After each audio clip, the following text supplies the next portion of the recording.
So I'm going to take a few minutes to talk a little bit about the industry, career opportunities in the industry, and things like that. First of all, we're the South Texas Manufacturers Association. We're the regional trade association for the Rio Grande Valley. We also have quite a few companies that are located in Reynosa and Matamoros. But we work, there's a lot of people that work together to support this industry and help it to grow. And we'll talk a little bit about that as well, including Pharr EDC, TMAC, and others. So David touched on what manufacturing is, but if you look around the room, basically everything you see, the chair you're sitting in, the earphones in your ear, the clothes you wear, the shoes you wear, this microphone, everything is manufactured. If you can pick something up and touch it and hold it, it's been manufactured, unless it's a tree, a crop, or oil and gas or water that comes out of the ground. Even construction is actually manufacturing. It's just it's so big they track it separately as a separate sector. I like to say in the Valley we make everything from potato chips to rocket ships. We're literally building, launching rockets in Starbase in Cameron County. We have great companies here. There's about 15 of the area local companies. All of them are indispensable to the industry. Everything that's made has all kinds of different parts and components to it. So what we do, we're a regional trade association. We have about 97 manufacturing companies from around the region that belong to our organization. So we basically support the industry. We try to help our companies grow and be successful by providing them resources, information. We lobby for laws and policies that help manufacturing companies prosper and be successful. We also share a lot of information to them that they need to know to be take advantage of opportunities. We work with the Economic Development Corporations like Victor and his team at Pharr EDC to help the companies we have that are manufacturers grow and be successful, and also we recruit other companies to the area. One of the most important things we do is work to develop a talent pipeline, work to promote the careers in manufacturing, to educate young people about the opportunities, and to also work with the colleges and create academic programs that young people can go into so that they'll be ready to work when they go apply at these companies. We work closely with STC and all the other community colleges. We have programs in mechatronics, mechanics, robotics, machining, welding, and so on. That are really good programs. You can enroll them in them in dual enrollment while you're in high school. In many cases, you can graduate high school with a 1-year certificate or a 2-year associate degree ready to work. And even if you don't finish the associate degree, a lot of these companies offer tuition reimbursement. Maybe you get your 1-year certificate, graduate, and a lot of people need to go to work, after high school. But you can still continue your education. A lot of these companies have tuition reimbursement policies where if it relates to the work you're doing, they may reimburse you the cost of tuition to go finish that associate degree. So that's something to keep in mind. A little bit about the industry. There's 13 million manufacturing jobs in the United States and almost 1 million just in Texas. So Texas is has one of the biggest manufacturing footprints of any state in the country. Also, last September, there were 400,000 unfilled manufacturing jobs in the United States.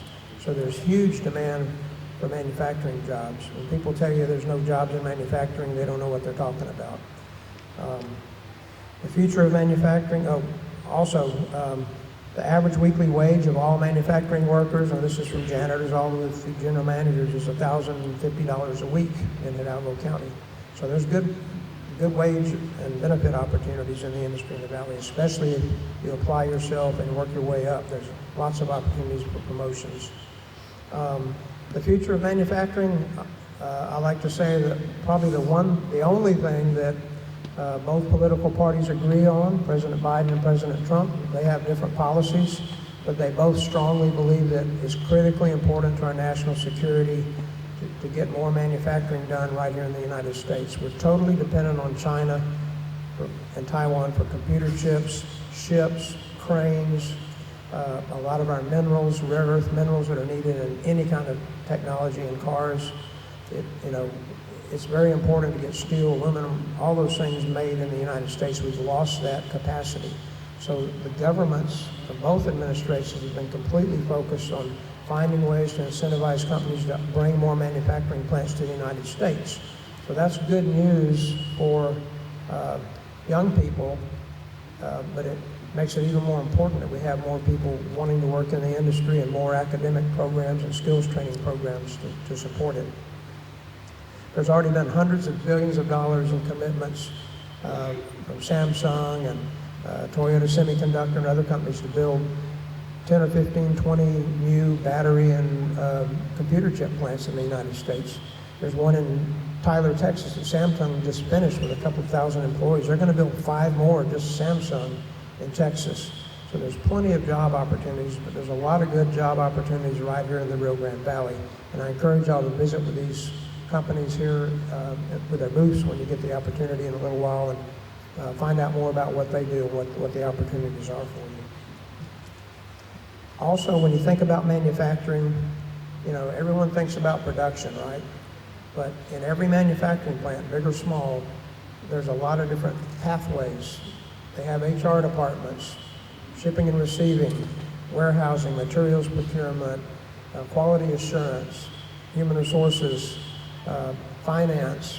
So there's all kinds of different fields within a manufacturing plant. And in every one of those, depending on the size of the company, there's everything from entry-level jobs all the way up to senior management. Almost every general manager or CEO we have started off at some level and worked their way up with years of experience. I'm old and I started in manufacturing in the 1970s. Well, I worked as an expediter, an assembly person, a mechanic, and worked my way into management. I was ended up being a plant manager for about 26 years. So it happens all the time. All these folks will tell you they're always looking for a diamond in the rough, someone in their entry-level positions that's a good worker, that applies themselves, that wants to learn, and wants to move up in the company. So no matter what job you go into, whether it's manufacturing or any other industry, remember this: nobody owes you a job. When you start working somewhere, the reason they're paying you money is because they expect you to make them more money than you're costing them, right? They know when you're new, you're not going to be able to do that. So these companies have training programs to help you learn. So you have to apply yourself and learn. And it doesn't matter how much you have, knowledge and skill you have in your brain, if you can't work and play well with others, you can't get to work on time, you don't take direction well, you're not going to make it. It doesn't matter what industry, whether you're working at a supermarket or a manufacturing plant. So remember all those things. I know it sounds more like a lecture, but it's the reality. I've lived it my whole life. So I'm going to stop yakking, and hopefully y'all have a good time to spend with all these great companies and ask them questions. I'm the only table over there with nothing on it, but I'm going to be there if y'all want to stop by and ask me any questions. I'd be happy to answer them for you. Thank you.